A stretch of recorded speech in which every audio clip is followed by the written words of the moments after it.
বাংলাদেশ বিনিয়োগ উন্নয়ন কর্তৃপক্ষ বিডা ও বাংলাদেশ অর্থনৈতিক অঞ্চল কর্তৃপক্ষ বেজার নির্বাহী চেয়ারম্যান আশিক চৌধুরী বলেছেন, শুরুতেই বে টার্মিনালে $2 বিলিয়ন বিদেশি বিনিয়োগ আসবে। প্রথম দুটি টার্মিনালের একটিতে পিএসএ সিঙ্গাপুর এবং দ্বিতীয়টিতে ডিপি ওয়ার্ল্ড দুবাই $1 বিলিয়ন করে মোট $2 বিলিয়ন বিনিয়োগ করবে।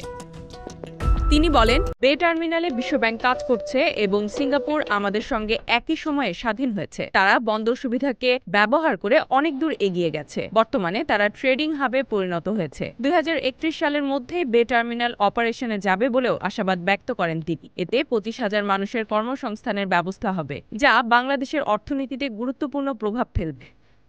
এ সময় চট্টগ্রাম বন্দর কর্তৃপক্ষের chairman rear admiral SM. Moniruzzaman বলেন, বে টার্মিনালে 3টি টার্মিনাল হবে, 2টি কন্টেইনার টার্মিনাল এবং একটি মাল্টিপারপাস টার্মিনাল। মাল্টিপারপাস টার্মিনালটি ওপেন টেন্ডারের মাধ্যমে হবে। সব মিলিয়ে প্রায় $3.5 বিলিয়ন বিনিয়োগ হবে বে টার্মিনালে। বৃহস্পতিবার বে টার্মিনাল পরিদর্শন শেষে এসব কথা বলেন আশিক চৌধুরী। এরপর তিনি চট্টগ্রাম বন্দরের অপারেশনাল কার্যক্রম পরিদর্শন করেন। Z news, Dhaka.